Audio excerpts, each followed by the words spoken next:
In the shadowed corridors of global diplomacy, where power plays and betrayals unfold like a high-stakes crime drama, one man has emerged as a titan of peace against a backdrop of chaos sown by the failures of liberal and democratic policies. President Donald J. Trump, the 45th and 47th President of the United States, has been nominated for the Nobel Peace Prize multiple times, his name etched in history for brokering deals that reshaped the world.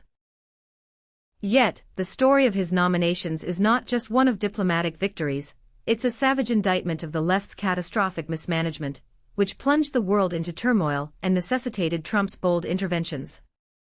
Buckle up for the gritty details of Trump's pursuit of peace, and the liberal failures that made it necessary. Picture the globe in 2021, a smoldering wreck left by the Biden administration's feckless policies. The Middle East, a powder keg, was primed to explode after years of democratic appeasement of Iran and neglect of Israel's security. Afghanistan lay in ruins, abandoned in a botched withdrawal that left allies betrayed and terrorists emboldened. Ukraine teetered on the edge of annihilation, with Russia's invasion fueled by the left's weak sanctions and empty promises. And in South Asia, India and Pakistan traded blows over Kashmir, a conflict ignored by a distracted, virtue-signaling Washington elite. This was the scene, a world ravaged by liberal cowardice and incompetence, where peace was a distant memory. The Democrats' playbook was a masterclass in failure. Their obsession with woke diplomacy, prioritizing climate talks and gender seminars over hard-nosed negotiations, left allies distrustful and enemies emboldened. Biden's Iran policy, a desperate revival of Obama's flawed nuclear deal, empowered Tehran to fund terror and inch toward nuclear weapons. His administration's dithering on Ukraine, coupled with a refusal to confront Putin decisively, turned Eastern Europe into a war zone. And their neglect of the India-Pakistan rivalry allowed tensions to fester, bringing two nuclear powers to the brink. This was no mere policy misstep. It was a global betrayal, a dereliction of duty that cost lives and stability. Enter Donald Trump, a man who thrives in chaos, not because he creates it, but because he knows how to tame it. His nominations for the Nobel Peace Prize spanning 2018 to 2025 are a testament to his relentless pursuit of stability in a world the liberals left to burn. Let's dissect the evidence, each nomination a chapter in a saga of triumph over democratic disasters. In 2018, Norwegian lawmakers Christian Tybring-Gjedde and Per-Willy Amundsen nominated Trump for his audacious summit with North Korea's Kim Jong-un. While liberals scoffed, Trump's direct talks pulled the Korean peninsula back from the edge of nuclear war. The left's decades of sanctions and saber-rattling had failed to curb Pyongyang's ambitions, but Trump's bold diplomacy opened a dialogue that, while imperfect, showed results. The crime? Democratic inaction that let North Korea's threat fester. The fix? Trump's willingness to confront the dragon head-on.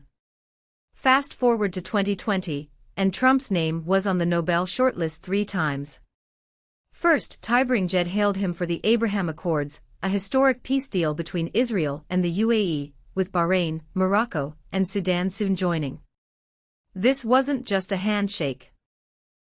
It was a seismic shift, dismantling decades of Middle East stalemate that Democrats had perpetuated with their blind support for Palestinian intransigence. Second, Swedish MP Magnus Jacobson nominated Trump for brokering an economic normalization deal between Serbia and Kosovo, a Balkan flashpoint the left ignored while chasing utopian dreams. Third, for Australian law professors, led by David Flint, praised Trump's Trump doctrine, which rejected endless wars and prioritized peace through strength. The liberal crime? Years of funding chaos in the Middle East and Balkans while preaching diplomacy that never materialized. Trump's verdict? Deals that worked. In 2021, Trump racked up 3 more nominations. Swedish nationalist MP Laura Huhtasaari and a group of Australian lawmakers again pointed to the Abraham Accords, a beacon of stability in a region the Democrats had left to implode. Another nomination came for the Serbia-Kosovo trade deal, a practical step toward peace that Biden's team later undermined with bureaucratic meddling. The liberal sin? Prioritizing photo ops over results, leaving allies like Israel and Kosovo to fend for themselves. Trump's justice. Tangible agreements that reshaped geopolitics. By 2023, U.S. Representative Claudia Tenney nominated Trump for the Abraham Accords, noting their role in fostering peace with Bahrain, Morocco, Sudan, and even laying the groundwork for a potential Israel-Saudi deal. The Middle East was stabilizing, but only because Trump's vision outlasted Biden's bungling. The Democratic failure. A return to Iran-centric policies that emboldened Tehran and alienated Arab allies. Trump's counterstrike. A legacy of peace that endured despite liberal sabotage. The 2025 nominations are where the story gets electrifying. Anat Alonbeck, an Israeli-born professor, nominated Trump for his early second-term efforts, including hostage releases and standing against anti-Semitism while cementing the Abraham Accords gains. U.S. Representative Buddy Carter nominated him for brokering a ceasefire between Israel and Iran after a 12-day war, halting Iran's nuclear ambitions with decisive U.S. strikes.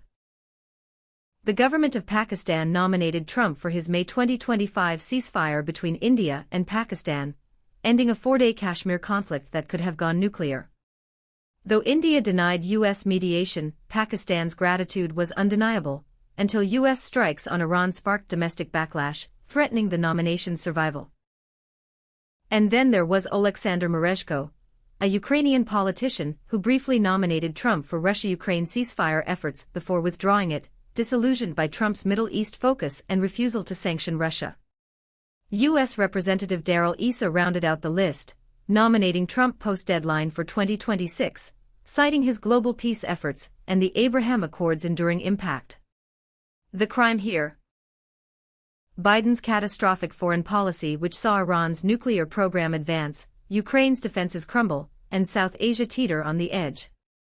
The liberals' obsession with appeasement and multilateralism left the world vulnerable, forcing Trump to step in with his signature peace through strength approach. The evidence is clear: where Democrats failed, Trump delivered. Trump's nominations, 14 in total, with 11 standing as of June 2025, paint a picture of a man who rewrote the rules of diplomacy. Yet, the Nobel Committee, steeped in liberal bias, has snubbed him every time. Why? Because, as Trump himself declared, they only give it to liberals. Barack Obama won in 2009 for vague promises of hope, while Trump's concrete achievements, deals that saved lives and reshaped regions, are ignored. This isn't just bias. It's a cover-up, a deliberate effort to bury Trump's successes under the rubble of democratic dogma. The left's narrative is a crime in itself. They claim Trump's belligerence, his tough talk, and his unapologetic strength disqualify him. Yet, it's precisely this strength that forced warring nations to the table. Liberals cry about his divisive style, but what's truly divisive is their legacy of war, instability, and betrayal. From Obama's premature Nobel to Biden's global failures, the Democrats have proven they're more interested in optics than outcomes. Trump, meanwhile, has the receipts, signed agreements, de-escalated conflicts, and a world inching toward peace despite their sabotage. As the 2025 Nobel Peace Prize announcement looms in October, the world watches a thriller unfold. Will Trump finally claim the prize he's earned, or will the liberal elite in Oslo rob him again? The evidence is overwhelming. Trump's nominations reflect a career of defying the odds, from Korea to the Middle East to South Asia. Each deal was a dagger in the heart. Power's sexy, deception's deadly, and politics always messy. High stakes, higher lies, and corruption. Power isn't taken, it's bought. Politics has never been so dirty, and baby, we're just getting started. Until the next scandal, XOXO.